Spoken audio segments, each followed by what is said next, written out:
राखे पायापाशी दुर्जनाशी संहारी. आता ऐका, भक्ता करता आईचं रूपे पण दुर्जनाशी संहारी याच्याकरता न्यायाधीश. एकाच प्रमाणामध्ये दोन्ही अर्थ तुम्हाला आता सांगून टाकले. मग आता ऐका, इकडं गेल्यानंतर या ठिकाणी त्या नरसिंह सरस्वतींनी त्या बाईला सांगितलं, तू काळजी करू नको, मी तुला वाचवतो. ब्रह्मराक्षसाला या ठिकाणी योग मार्गानं पकडून धरलं, सांगितलं तू काही करू शकत नाही. आणि मग त्या बाईला सांगितलं, एक काम कर, मागच्या जन्माचं ऋण तुझं शिल्लक होतं, सावकाराचं कर्ज दिलेलं नव्हतं, या जन्मामध्ये या ठिकाणी तुला जमतंय ते काहीतरी तू त्याच्या हातामध्ये टाक, जेणेकरून तू त्याच्यातनं मोकळी होशील. तिनं सांगितलं, देण्याकरता तर काहीतरी पाहिजे ना, मग मी देईन. अगं पण जे असेल ते दे, असं काही नाही की हेच दिलं पाहिजे तेच दिलं पाहिजे, काय असेल ते दे. आणि मग जे काही होतं ते या ठिकाणी तिनं देऊन टाकलं. असं म्हणतात त्यानंतर तिला मुलं झाली, त्याच्यामध्ये 2 मुलं या ठिकाणी तिला झाली. पण पुन्हा या ठिकाणी एक मुलगा 5 वर्षाचा, एक मुलगा 3 वर्षाचा होता. परत तिच्यावरती एक प्रसंग ओढवला. कोणता? असं म्हणतात की तो 5 वर्षाचा मुलगा त्याच्या मुंजीचा कार्यक्रम ठेवला, सगळ्या घरातल्या लोकांना बोलवलं. पण तेवढ्यामध्ये 3 वर्षाच्या मुलाला परत धनुर्वात झाला. पूर्वी आजार फार विचित्र असायचे, आपल्याला कळतोय तो फक्त, मला वाटतं काही लोकांना प्लेगचा आजार आत्ताचा लेटेस्ट माहिती असेल. तो धनुर्वाताचा आजार त्या पोराला झाला. आणि पूर्वी काय आजार इतके लवकर कळत नव्हते आणि एवढे काय उपाय त्यावेळेला नव्हते, बरोबर आहे ना. आणि मग असं म्हणतात पुन्हा धनुर्वाताचा या ठिकाणी आजार झाला. आता त्याचा परिणाम परत ते पोरगं जे होतं ते पोरगं परत आजारी पडायला लागलं. आणि असं म्हणतात की अगदीच या ठिकाणी ते पोरगं शेवटच्या स्थितीमध्ये तिला ते दिसलं. आता पुन्हा ती काळजीमध्ये पडली. लोक म्हणायचे, अगं काही नाही काही नाही, पण काही नाही करता करता तो मुलगा गतप्राण झाला. काय झालं? मुलगा परत गतप्राण झाला. आता पहा बरं का, बाकी सगळे दुःख कमी होतात, पण आईला आपलं लेकरू डोळ्या देखत गेलेलं हे दुःख कधीच नाही बाबा, हे दुःख ती सहनच करू शकत नाही. तिच्या पोटचा गोळा असतो, तिच्या काळजाचा तुकडा असतो तो, त्यामुळे ती नाही ते सहन करू शकत. मग आता काय करायचं? तिला मुलं जाण्याचं दुःख माहीत नव्हतं का? ओक्सानकर बोला, आधी तिची बरीच मुलं गेली होती की नाही? तिला मुलं जाण्याचं दुःख माहीत होतं, पण आता मात्र या ठिकाणी तिला दुःख कशाचं वाटत होतं की हा मला श्रीगुरूंनी दिलेला प्रसाद आहे, मग हे का माझ्या डोळ्यात देखत आता परत मला जाताना पाहावं लागते. तसंच म्हणे त्या पोराला उचललं. गावची लोक फार आतुर असतात हो, पुढं गेलेली बातमी कळली का लगेच सराणाचीच तयारी करून ठेवतात. हां चला म्हणे आपण बाकीची तयारी करू. ही म्हटली जमणार नाही बाकीची तयारी करायला, थांबा म्हटली, माझा विश्वास त्यांच्यावरती ना, मला तिथे जाऊ द्या. पोराला उचललं आणि तशीच तिथं गेली. आणि तिथं गेल्याच्या नंतर असं म्हणतात बाबा की या ठिकाणी तिनं सांगितलं, म्हटले अहो काय म्हणे हे कशामुळं मला बघायला मिळतंय, हे का मला दुःख पाहायला मिळतंय. श्रीगुरूंनी तिची समजूत काढली, अगं हा मृत्यूलोक आहे, याच्यामध्ये काहींचं आयुष्य 10 वर्षाचं, काहींचं आयुष्य 20 वर्षाचं, काही 30पर्यंत जगतात, काही 40पर्यंत, काही 50पर्यंत, ज्याची त्याची वयोमर्यादा ठरलेली आहे. आणि मग तुझा मुलगा गेला, आता बाकीच्यांची जात नाहीत का? पहिलं तुला होत नव्हतं म्हणून अडचण होती, आता झालंय, बरं ठीक आहे ना. नाही म्हटली, गुरु मला माहीत नाही, मी एकतर हे दुःख सहन करू शकत नाही, मला बाकीचं. मग गुरूंनी पुन्हा तिची समजूत काढली, अगं तू चैतन्याच्या रूपानं पाहत असशील तर चैतन्य कधी मरत नाही, आणि देहाच्या रूपानं पाहत असशील तर पोरगा अजून इथंचे, तू त्याच्याकरता रडते कशाला? नाही म्हटली, मला बाकीचं नका सांगू तुम्ही श्रीगुरू, मला फक्त एकच माहिती की मला माझं बाळ माझ्या डोळ्या देखत परत पाहिजे. इतकी हट्टी. गुरूंनी तिची समजूत काढली. म्हटले बाबा रे, हे जीवनाचं गणित आहे आणि या जीवनाच्या गणितामध्ये काही गोष्टी माणसाला स्वीकाराव्या लागतात. सगळीजणं स्वीकारतात, तू का बरं स्वीकारत नाही? समर्थ रामदास स्वामी सांगतात, मरे एक त्याचा दुजा शोक वाहे, अकस्मात तोही पुढे जात आहे. जो जीव या ठिकाणी आपण पाहतोय तो कधी ना कधीतरी जाण्याकरता आलेला आहे. असं म्हणतात, दासबोधामध्ये काही ओव्या आल्या. दासबोधामध्ये असं सांगितलं, कधी दिवसा की पुत्र जन्मोत्सवाचा, कधी दिन उगवे की मृत्यू कोलालाचा. एखाद्या गावामध्ये एखाद्या घरामध्ये बाळ आल्याचा आनंद आहे, एखाद्या गावामध्ये एखाद्या घरामध्ये एखादा माणूस गेल्याचं दुःख आहे. म्हणून निज शिरशी हर्ष शोकासी वाहे, दिवस जगती सारे सारखे येत नाही. या जगामध्ये प्रत्येक दिवस सारखा, बोला ना, प्रत्येक दिवस सारखा नाही. त्यांनी सांगितलं बाबा हे तसंच आहे. मिरवणूक ती कधी की लग्न काळी निघाली, कधी दिवसा की प्रेत यात्रा निघाली. कधी कधी लग्नाची मिरवणूक पाहायला लागते, कधी कधी बोला बोला मृत्यूची या ठिकाणी प्रेतयात्रा पाहावी लागते. आणि म्हणून त्यांनी सांगितलं म्हणून ज शीर्षी हर्ष शोकासी वाहे. हां, हे सगळं दुःख आपल्याला पाहायला लागतं, कारण इथं दिवस सारखे नाहीत. ठीक आहे, आता आम्हाला कळालं, पण तरीसुद्धा हिचं बिचारीचं काही समाधान होईना. आणि मग मला सांगा बरं बसलेल्यांनी, असं एखादं गाव आहे का ज्या गावाला स्मशानभूमीच नाही आहे? असं गावच नाही आहे. का बरं? कारण प्रत्येक गावामध्ये या ठिकाणी जाणारी माणसं आहेत, तिचं स्मशानभूमी आहेच आहे. आणि मग असं म्हणतात, त्यांनी सांगितलं अरे नद्या उपनद्या जशा सागराला जाऊन मिळतात, तसं या ठिकाणी हा जीवरूपी जी नदी आहे ती कधी ना कधीतरी मृत्यूरूपी सागराला जाऊन मिळणार आहे. आपला हा जीव आहे ना, ही नदीच एक, ही पण नदी कधीतरी या ठिकाणी त्या स्मशानभूमीमध्ये त्या सागराला जाऊन मिळणार आहे. हे सत्य आपण स्वीकारायचं. आणि एक उदाहरणं दिली, ते म्हटले अरे या ठिकाणी तू म्हणतेस ते मला सगळं कळतंय, पण मला तरी सांग तू तरी कुठं राहणार आहे? श्री नरसिंह सरस्वती म्हणतात तू तरी काही इथं राहण्याकरता आलेली आहे का? तिची समजूत काढताना बरं का. तुलाही कुणीतरी नेणारं आहेच ना. अगं देवांचे अवतार संपले, संत या ठिकाणी आपला देह ठेवून गेले, आणि मग तू काय या ठिकाणी नुसतं तुझ्या पुत्राकरता शोक करते? असं म्हणतात. सगळ्यांची समजूत या ठिकाणी काढली जाते. पण पुन्हा मात्र या ठिकाणी तिनं सांगितलं, म्हटले हे पहा मला बाकीचं काही माहीत नाही, पण आता एकच करते, काय माझा मुलगा गेला मी म्हणे त्याच्याबरोबर या ठिकाणी आता मी पण मरून जाते. शेवटी श्री गुरु म्हटले हे बघ जाणं प्रत्येकाचं आहे. मग तिनं पण सांगितलं, म्हटली श्री गुरु मी कुठं नाही म्हणते हो, जाऊ दे ना, नाही असं नाही आहे, पण थोडे ॲडव्हान्स आयुष्य प्रत्येकाला मिळालं पाहिजे हो. मी म्हणत नाही माझा मुलगा जाणार नाही, मी जाणार नाही, मलाही ते कळतं आहे हो, पण हे वय का जाण्याचं? थोडं आयुष्य शेवटी स्त्री हट्ट, बालहट्ट, राजहट्ट पूर्ण करावा लागतो. आणि मग श्री गुरूंची कृपा होते. आणि मग असं म्हणतात की या ठिकाणी न ऐकल्यामुळं श्री गुरूंनी या ठिकाणी कसं का असे ना, कारण ती तिथं डोकंच आपटून घ्यायला लागली होती, मला तारा नाही तर मला मारून टाका. आता तुझं वाटेल ते करी, तारीशी तरी अथवा मारी, एकतर तारा नाहीतर मग मला मारा.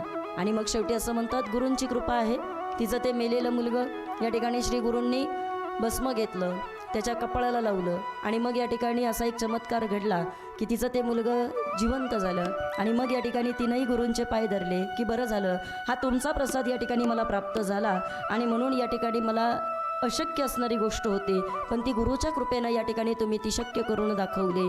म्हणून सगळ्यांनी प्रेमानं भजन करा. गुरु महाराज गुरु जय जय परब्रह्म सद्गुरु.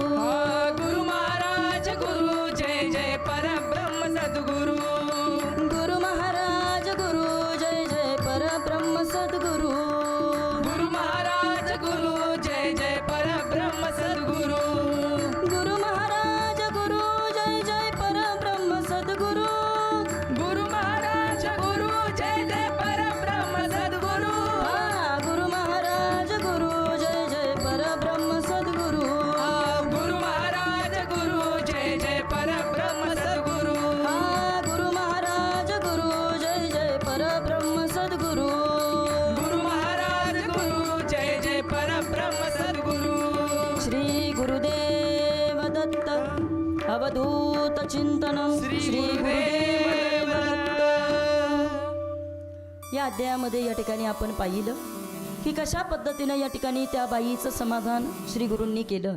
पुढं गेल्याच्या नंतर असं म्हणतात की नरसिंह सरस्वती आता या ठिकाणी पुढच्या प्रवासाकरता निघालेले आहेत. अनेक कथा सांगितल्या जातात, पण एक महत्त्वाची कथा आहे का जी या ठिकाणी आपल्याला पाहायची आहे.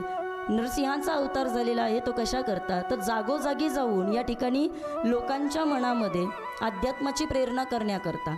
संतांचं भगवंताचं ते काम आहे काय की तिथं ते जागोजागी जातात ते, आणि त्या शक्तीचा अनुभव तुम्हाला आम्हाला करून देतात ते. त्यांचं काय काम आहे, योगींद्र तेजोमय अत्री महाऋषीचा श्रीपाद अवतार पवित्र ज्याचा, जो हा पुनश्ययती सिंह नरसिंह देव, तो हाची दत्त भगवान गुरु वासुदेव.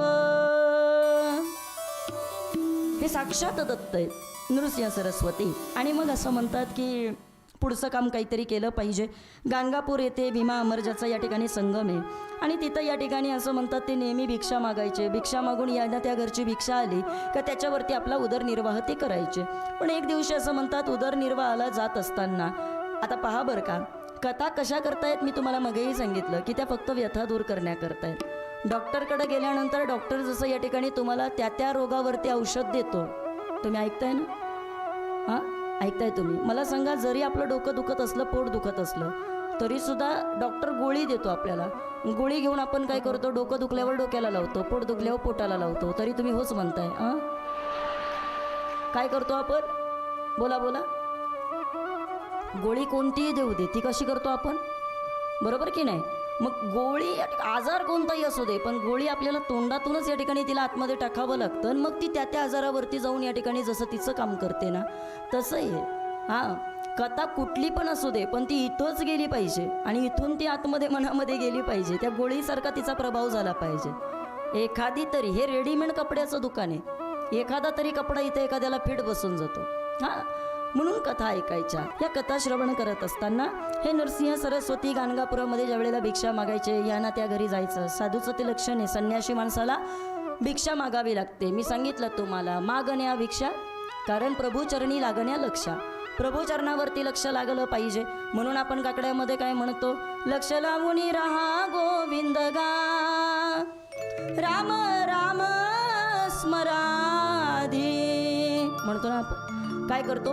तिथं लक्ष लावून राहा गोविंद गा, तिथं तुम्हाला लक्ष लावता आलं पाहिजे. आणि एकदा का लक्ष गेलं का मग मात्र या ठिकाणी फार त्रास असतो. मग आता ऐका, या ठिकाणी गुरु अनेकांच्या घरी जायचे, पण आणि ज्या तिथं त्या भिक्षा मागायला जायचे तिथं 100 ब्राह्मणांची घरं होती. किती? बोला ना पटकन, जोरात बोला की. 100 ब्राह्मणांची घरं होती. ऐका, त्या 100 ब्राह्मणांच्या घरामध्ये या ठिकाणी एक घर होतं. ते घर असं होतं का तिथं तो ब्राह्मण बिचारा या ठिकाणी 4 घरी जायचा. आपल्याला जे काही या ठिकाणी ज्ञान येतं ते ज्ञान अर्जन करून जे काही शिदा मिळायचा त्यातनं आपला या ठिकाणी तो प्रपंच उदरनिर्वाह करायचा. आणि मग असं म्हणतात की त्यावेळेला श्रीगुरु योगायोगानं तिथं गेले आणि नरसिंह सरस्वतींनी आपला जो काही या ठिकाणी होतं भिक्षाम देही 3 वेळा सांगितलं. म्हटले भिक्षाम देही, भिक्षाम देही. आता बाकीचे लोक म्हटले काय बाबा, ज्याच्याकडे काहीच नाही ना हे लोक त्यांच्याकडेच जातात. तुम्हाला कळतंय का प्रवचन? इकडे माझ्याकडे पहा.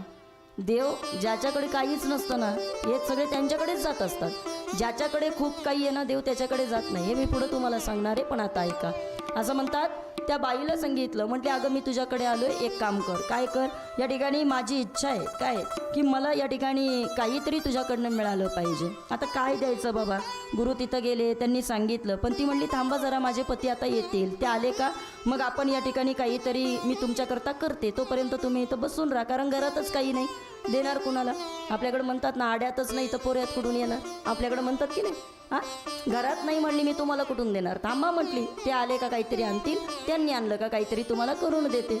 पण गुरु म्हटले हे बघ एक काम कर. त्यावेळेला योगायोगानं त्या ब्राह्मणाकडे एक म्हैस होती आणि ती म्हैस होती अशी का ती फार म्हातारी झालेली, फार वय झालेलं तिचं. तिला काही दूध नव्हतं, काही नव्हतं. पण एखादं जनावर आपल्या दारात असावं म्हणून त्यांनी बिचाऱ्यांनी आपली ते तिथं ठेवलेली होती. आणि मग असं म्हणतात की नरसिंह सरस्वतींनी तिच्याकडं पाहिलं आणि तिच्याकडं पाहिल्याच्या नंतर असं सांगितलं की बाई गं एक काम कर. काय म्हणते? ब्राह्मण म्हणे बाहेर गेले, तू एक काम कर, त्या म्हशीचं दूध काढ आणि त्या म्हशीचं दूध काढून मला आणून दे. पहा बरं का, गुरूंना काही या ठिकाणी बोलून दाखवायची गरज नसते, ते येतातच मुळात कृपा करण्यासाठी. येथे उपकारासाठी, येथे उपकारासाठी, येथे उपकारासाठी, येथे उपकारासाठी, येथे उपकारासाठी,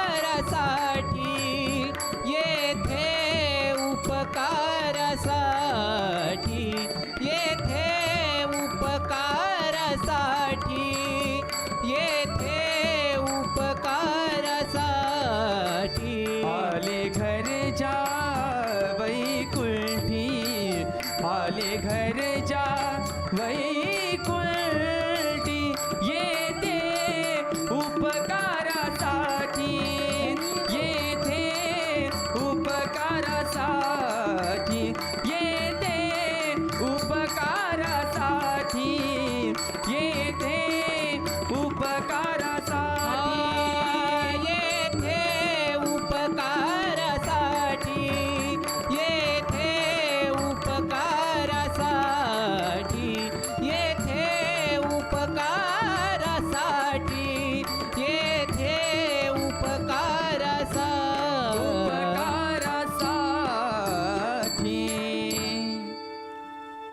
ते मुळातच त्याच्याकरता येत असतात.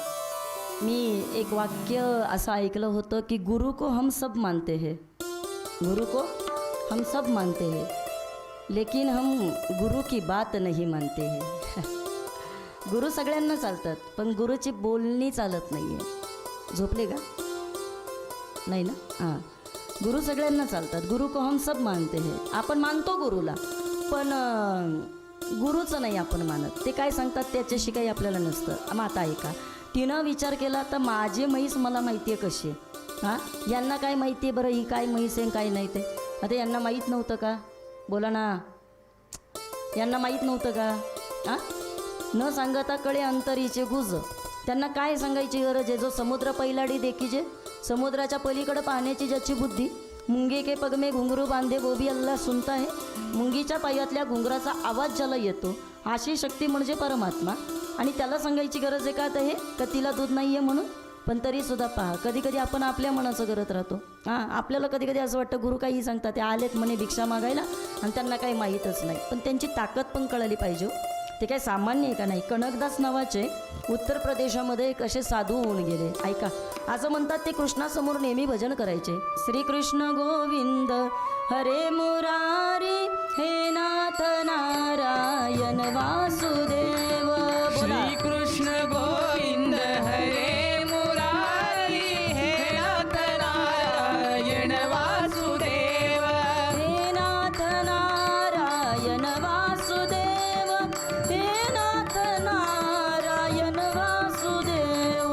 हे नाथ नारायण वासुदेव, हे नाथ नारायण वासुदेव. श्रीकृष्ण गोविंद हरे मुरारी, हे नाथ नारायण वासुदेव. श्री कृष्ण गोविंद हरे मुरारी, हे नाथ नारायण वासुदेव. बोलिए गोपाल कृष्ण भगवान की. जय. चला, म्हणजे कोणाला असं वाटायला नको का यांनी नुसतं गुरुचरित्रामध्ये फक्त दत्ताचंच सांगितलं. ज्यांना कृष्ण आवडतो त्यांनी कृष्ण ऐका, ज्यांना राम आवडतो त्यांनी राम ऐका, नाही का? जे जया पाहिजे ते आहे रे. तुम्हाला काय पाहिजे ते सगळं इथं मिळणार आहे. फक्त आता ऐका, आता इकडे पहा. असं म्हणतात की ते कृष्णदास नेहमी त्याचं भजन करायचे. एक दिवशी असा प्रसंग घडला की कधी कधी काय होतं माहिती का, आपला एखादा शिष्य मोठा झाला याचं कौतुक सगळ्याच गुरूंना असतं असं नाही आहे. ते फक्त कौतुक निवृत्तीदादांना होतं. ज्ञानोबा मोठं झाले, निवृत्तीदादांना त्याचं कौतुक वाटलं. जनार्दन स्वामींना नाथबाबा मोठे झाले, त्यांना त्याचं कौतुक वाटलं. असे फार कमी गुरु येतो ज्यांना शिष्य पुढं गेलेलं आवडतं. आणि आता काही काही गुरु आहेत ना, पुढं शिष्य गेला का यांची गुरुच चालू होते हो. हां, ते मागून लोकांना म्हण, त्याला मीच शिकवले. बरं शिकवलं ना बाबा, कुठं नाही म्हणतं. हां, ते 4 लोकांना सांगत फिरतो ते माझ्याकडंच शिकलंय म्हणून. अरे असू दे, हां, मनामध्ये ठेवू ना तुम्ही काय आहे. हे मला का बोलायचं आहे ऐका. आमचे जे श्री गुरु आहेत ना बाबा, त्यांना अशा पद्धतीनं ते आम्हाला उपदेश करतात. ते आज असं म्हणतात की या ठिकाणी त्या कृष्णदासांचं ते भजन पाहिलं, पण त्यांच्या गुरूंना खूप राग आला. ते म्हटले इथं देवाच्या समोर भजन नाही करायचं. का? कारण त्यांचं इतकं गोड भजन असायचं, इतका सुंदर आवाज असायचा, सगळी लोक अगदी मंत्रमुग्ध होऊन जायचे. त्यांना राग यायचा, माझ्याकडे एवढी कमी लाईन, याच्याकडे एवढी. हां, तुम्ही पहा. हां, कधी कधी काय होतं माहिती आहे का, एखाद्याच्या वाणीमध्ये पण ताकद असते हो, एखाद्याच्या आवाजामध्ये सुद्धा जादू असते. एखाद्याचा आवाज सहज कानावर पडला ना तरी लांबून कधी कधी लोक म्हणतात. आम्ही वारीला जायचो ना, वारीला दिंडीमध्ये, दिंडीत गेल्यानंतर आषाढीच्या सोहळ्यामध्ये राहुल दादा कधी कधी काय व्हायचं, आमच्या दिंडीतली लोक माझ्याकडे माईक द्यायची. स्वतःही तुम्ही म्हणा ना काहीतरी काकडा वगैरे. मी काकडं म्हणायला गेलं का मग ते काहीतरी तिकडच्या विदर्भ, मराठवाडा वगैरे अशा काही बायका, त्या बिचाऱ्या तिकडनं आवाज ऐकला का त्या पळत पळत यायच्या. दिंडीमध्ये किती गर्दी, केवढी ती लोक. हां, आणि त्या पळत पळत यायच्या. ओ ताई ताई ताई, थांबा त्या तुम्हीच का हो? म्हटलं कोण? ते म्हणे ते तुम्ही झी टॉकीजवरती ते कथा वगैरे चालतात, तिथं तुम्ही ते कार्यक्रम करता. आवाजावरून म्हणे आम्ही तुम्हाला ओळखलं. असं बऱ्याच ठिकाणी अनुभव येतो. काही मी अशी लोक पाहिलेत का जे कीर्तनाला येणार नव्हते, पण ते म्हणे ताई तुमचा आवाज जाता जाता ऐकला होता ना, म्हणून आम्ही इथं परत आलो, कारण आम्ही ऐकतो म्हणे तुम्हाला कधी कधी. म्हणजे हा मोठेपणा नाही आहे, ही स्वस्तुती मुळात माणसानं सांगूच नाही. पण एखाद्याच्या वाणीमध्ये प्रसाद असू शकतो एवढंच मला फक्त सांगायचं आहे. आज तो प्रसाद कृष्णदास यांच्या वाणीमध्ये सगळी या ठिकाणी शिष्यमंडळी अशी त्यांच्या समोर असायची. गुरूंना रागाला ये म्हणे, जा मंदिराच्या मागं जाऊन भजन कर. कुठं? मंदिराच्या मागं जाऊन भजन कर. आता ऐका ना, मंदिराच्या मागं जाऊन भजन कर म्हटल्यानंतर आता शिष्य येतो, त्याला काय कुठेही भजनच करायचंय. तो बिचारा मागं जाऊन गेला. आणि असं म्हणतात की जसं फिरविले देऊळ जगा माझी ख्याती, ही जशी नामदेवरायांची ताकद होती ना, ऐका बरं का, तशीच्या तशी ताकद या ठिकाणी कणकणखिंडी या ठिकाणी असं एक क्षेत्र आहे. त्या कणकणखिंडीमध्ये आजही असं म्हणतात की भगवान श्रीकृष्ण परमात्म्यानं स्वतःचा चेहरा तिथं फिरवलाय आणि माझा कृष्णदास मला दिसावा म्हणून त्या कृष्णानं ती भिंतच फोडून टाकली आणि त्या कणकणदासाकडं त्या ठिकाणी कृष्ण कन्हैया पाहू लागले. त्याला इतका आनंद झाला, त्याचे डोळे भरून आले की आज माझ्या भजनाचं सार्थक झालं. हे का सांगते ऐका, कधी कधी गुरूंवर सुद्धा आपल्याला विश्वास ठेवावा लागतो. कारण आत्तापर्यंत मी इकडे भजन करत होतो तर मला माहीत नव्हतं मला देव बघतोय की नाही. पण एका गुरुच्या सांगण्यावरनं ते रागात बोललेत तरी उद्धार आहे. झोपलेत का?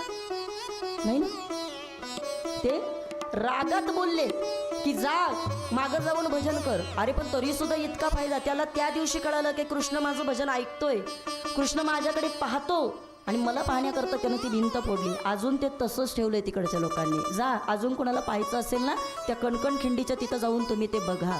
हे का सांगते पहा. तिला वाटत होतं का काय ते गुरु बोलतात आपण लगेच ऐकायचं, ती काय दूध देणार आहे, आम्हाला माहीत नाही का. ती बिचारी म्हणते जाऊ दे, गुरुचं समाधान तरी करूया, तिथं जाण्याचं तरी ॲक्शन करू. ॲक्शन काही काही लोक करतात ना ॲक्शन, आमच्यासमोर कित्येक वेळेला करतात. काही काही बायका अशा असतात ना, त्या आम्हाला आमच्याच समोर असतात, 2-3 वेळा फक्त अशा मागं पुढं करतात. ताई थांबा ना, चहा ठेवते, ताई थांबा ना, म्हणजे ते वाटच बघत असतात आम्ही नको म्हणायचा. ॲक्शन आम्ही नको म्हणलं का त्या बिचाऱ्या परत रिलॅक्स होता. बरं झालं बाई, मला तरी कुठे ठेवायचं होतं.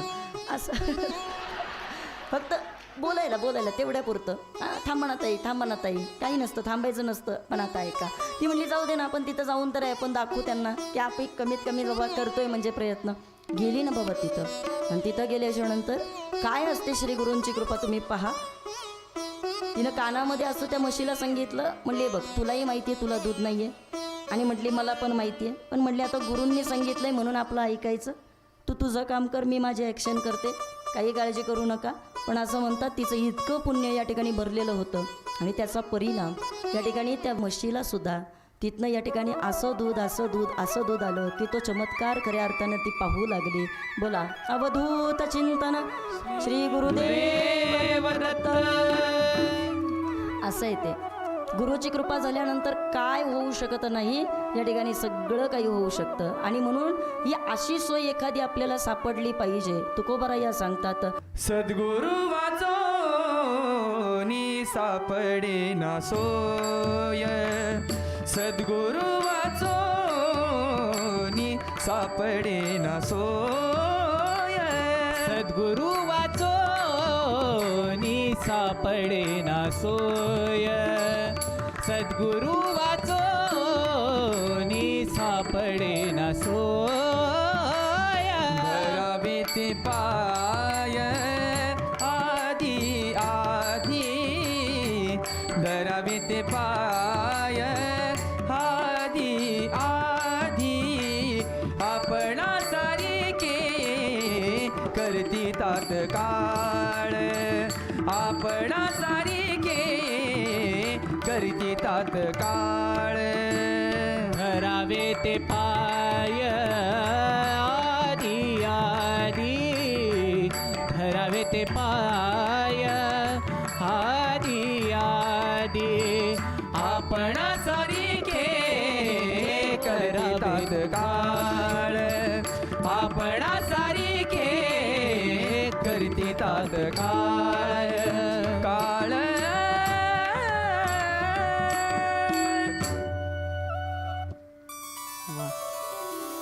काय असतात बरं तर सद्गुरू वाचोने सापडे ना सोय, धरावे ते पाय कधी मधी, कधी कधी. झोपले का? कधी कधी, आधी आधी, आधी आधी नाही, रोज. एकदा तरी येऊन त्यांचे पाय धरले पाहिजेत. काही काही लोक नको त्यांचे पाय धरतात. नको त्यांचे पाय धरतात.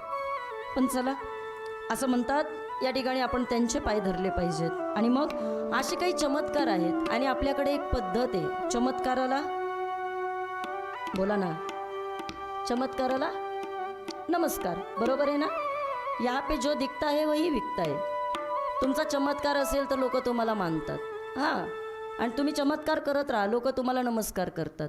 माता आहे का, ज्ञानोबा यांना चमत्कार करावासा नव्हता वाटला, पण त्यांना तो का करावा वाटला, त्याच्यामागचं कारण ते काय की लोकांना कळालं नसतं म्हणून त्यांना ते करावं लागलं. कारण लोक त्याशिवाय ऐकायला तयार नाही, म्हणून चालविली भिंती, म्हणून रेड्यामुखी वेद, म्हणून या ठिकाणी त्यांना ते दाखवावं लागलं. कशा करता, लोक म्हणायला तयार नाही आहेत त्याच्याकरता, म्हणून ते मांड त्यांना तिथं पाठीवरती वाजवावं लागलं. नाहीतर काय मांड ही काय फार मोठी गोष्ट आहे असं नाही आहे, पण तरीसुद्धा का, कारण लोकांना ते कळालं पाहिजे त्याच्याकरता.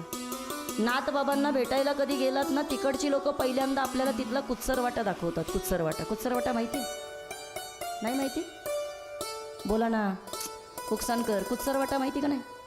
नाही, ते म्हणायचे हीच ती जागा होती, हां, का जिथं अशा संतांना त्रास दिला जात होता. लोक बोलायचे, हां, पहिलं ते दाखवतात आणि मग तिकडं नाथांच्या घरी दाखवतात. का, कारण आधी आपल्याला हे म्हणजे हे कळालं पाहिजे, यांच्यासाठी ते आहेत ना. यांनी निंदा केली नसती तर आपल्याला तरी संत काय कळाले असते हो. आपल्याला प्रत्येकाला माहिती आहे, जया अंगी मोठेपण तया यातना कठीण, अगोदर त्यांनी ते सहन केलं म्हणून तर आपल्याला ते कळालं ना. माऊली महावैष्णव ज्ञानोबा यांचा संजीवन समाधी सोहळा आता या ठिकाणी काही दिवसावरती येतोय. पण पाहिती आहे तुम्हाला प्रत्येकाला की ज्ञानोबा यांनी ठरवलं असतं की योगमायेनं या ठिकाणी वास्तविक पाहता ते ज्ञानोबा आपल्या प्रत्येकाला माहिती आहे की सांगतात अनंत वेशे, अनंत रूपे अनंत वेशे देखील म्यात असी. मग त्यांना काय गरज आहे, जर तुम्हाला देवाचं दर्शन झाले मग ज्ञानोबा तुम्ही का स्वतःला कोंडून घेताय, तर त्याच्या मागचं कारण इतकंच आहे काय की अरे आमच्यावरचे आघात पण लोकांना कळाले पाहिजेत. कारण यांना जर आघात नाही कळाले तर ज्ञानोबा यांचं मोठेपण काय हे तुम्हाला समजणार नाही. म्हणून मुक्ताबाई त्यांचं वर्णन करते की बाबा रे योगी पावन मनाचा आणि साये अपराध जनाचा, लोभ अहंता नये म्हणा जगी विरक्त तोची जाना, संत तोची जाना जगे दया क्षमा ज्याचे अंगी. हे त्या का सांगावं लागलं मुक्ताबाईला, कारण ते लक्षण आहे साधूचं हो. मोठे मोठे साधू संत तेने सायास केले प्रपंची असताना मन नाही गोविले. प्रपंचामध्ये राहून त्यांनी कधी या ठिकाणी आपलं मन अडकू दिलं नाही, म्हणून ते आपल्यापेक्षा मोठे झाले. नृसिंह सरस्वतींकडे सामर्थ्य सगळे, पण तरीसुद्धा त्यांना स्वतःला मोठे पण नको आहे. फक्त या ठिकाणी जे जे वाटेमध्ये भेटतंय ना त्यांचा उद्धार करायचा. जे जे आपण असे ठावे ते ते इतरांचे द्यावे, शहाणे करून सोडावे सकळ जन. ज्ञानोबा म्हटले आपल्याकडं आहे ना देत चला. काही लोक इतकी विचित्र आहेत दादा, साध्या साध्या गोष्टी काही लोक सांगत नाही. पण ज्ञानोबा यांनी प्रगट गुह्य बोले विश्व ब्रह्मची केले, लोपले ज्ञान जगी आणि विश्व नेनती कोणी, अवतार पांडुरंग नाम ठेविले ज्ञानी. ज्ञानोबा यांनी हे गुह्य तत्व आपल्यापर्यंत मांडलं, आपल्यापर्यंत सांगितलं. आणि हे सगळं सांगत असताना ज्ञानोबरायाच आपल्याला इतके महत्त्वाचे आता का आहेत, तुकोबाच इतके महत्त्वाचे का आहेत, तर त्याच्या मागचं कारण की जेवढे जेवढे अवतार आहेत त्या प्रत्येक अवतारामध्ये फक्त आणि फक्त लोकांच्या हिताचा हेतू अंतःकरणामध्ये आहे. आता ऐका, लोकांचा स्वभाव आहे काय, एवढ्या सगळ्यांचं कल्याण केलं म्हणून या ठिकाणी नृसिंह सरस्वतींची ख्याती पसरली. आता नगरामध्ये एखादा राजा असेल तर त्या राजाला सुद्धा कधी कधी मग अशा लोकांचं कौतुक करावं लागतं. अशा लोकांना कधी ना कधीतरी त्यांना राजाला स्वतःहून तिथं जाऊन भेटावं असं वाटतं. आणि मग असं म्हणतात की तो चमत्काराला नमस्कार, तो महापुरुष यामध्ये गावामध्ये यावा, आपल्या गावामध्ये तो राहावा, असं त्यावेळेला तिकडच्या राजाला वाटलं. राजानं अशी एक पालखी पाठवली आणि खरं कारण काय होतं तर गावातील या ठिकाणी सगळ्या लोकांचा उद्धार व्हावा ही शुद्ध भावना त्या राजाच्या मनामध्ये होती. राजासुद्धा तसा असावा लागतो. हां, मी बोलेल तुम्हाला, पहा, आपल्याला वाटतं आपलं शरीर चांगलं राहावं, याच्याकरता आपल्याला डॉक्टर चांगला भेटला पाहिजे. ऐका बरं का, आपल्याला वाटतं आपला देश चांगला राहावा, याच्याकरता आपल्याला राजा चांगला भेटला पाहिजे. आणि आपल्याला जर वाटत असेल की आपला उद्धार व्हावा तर आपल्याला श्रीगुरू चांगले भेटले पाहिजे.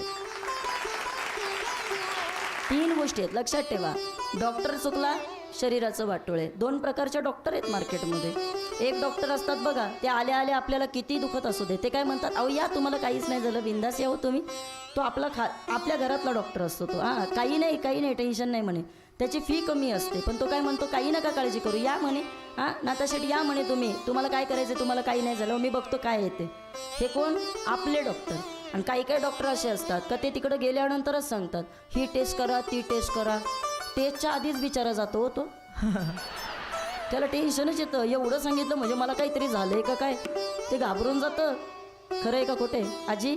आहेत का नाही असे पण काही डॉक्टर?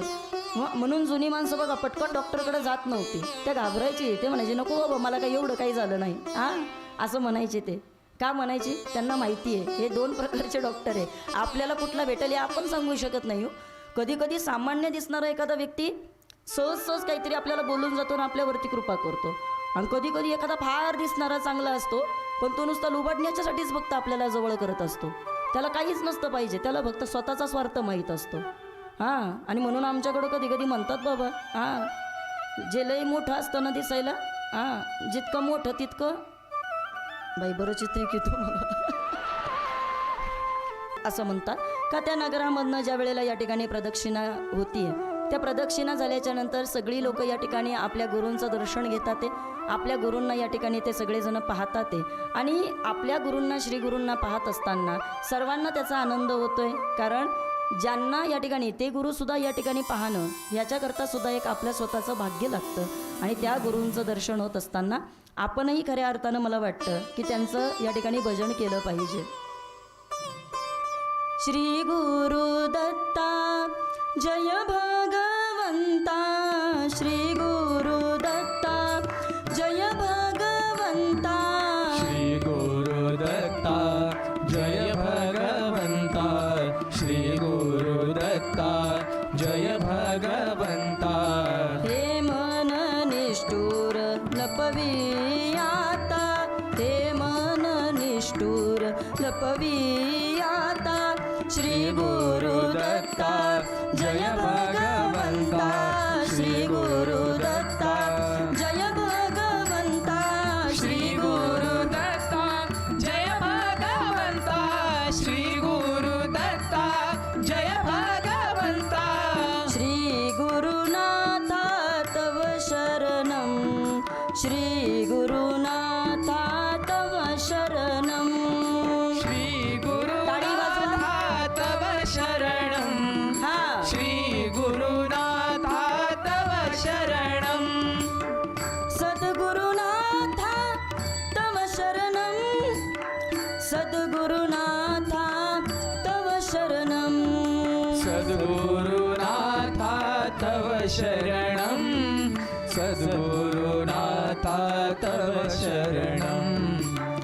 दत्तात्रेय तव शरणं, दत्तात्रेय तव शरणं, दत्तात्रेया तव शरणं, दत्तात्रेया तव शरणं. श्री गुरुनाथा तव शरणं, श्री गुरुनाथा तव शरणं, श्री गुरुनाथा तव शरणं, श्री गुरुनाथा तव शरणं, श्री गुरुनाथा तव शरणं, श्री गुरुनाथा तव शरणं, श्री गुरुनाथा तव शरणं, श्री गुरुनाथा तव शरणं. नरसिंह सरस्वती महाराज की जय. पालखीमधून या ठिकाणी मिरवणूक निघाली. पण ज्या वेळेला पालखीमधनं मिरवणूक निघाली सगळी लोक या ठिकाणी बघण्याकरता येत होती. पुढच्या कथेमध्ये आपल्याला त्रिविक्रम भारतीची कथा खऱ्या अर्थानं पाहिजे की ज्याचा यांच्यावरती विश्वास नाही तो कसा विश्वास बसला, कशा पद्धतीनं या ठिकाणी श्री गुरूंनी त्यांना दर्शन दिलं. अशी एक गोड कथा खरं तर पुढच्या याच्यामध्ये येणार आहे. कारण मी तुम्हाला सांगितलं की तिथं काहीतरी चमत्कार आपल्याला इथेही दाखवायचे आहेत. पण असं म्हणतात नगरामध्ये प्रवेश केला, राजानं विनवणी केली की म्हणे तुम्ही इथं थांबा. थांबा हे कारण होतं, पण ज्या वेळेला जात होते सहज एक ठिकाणी लक्ष गेलं.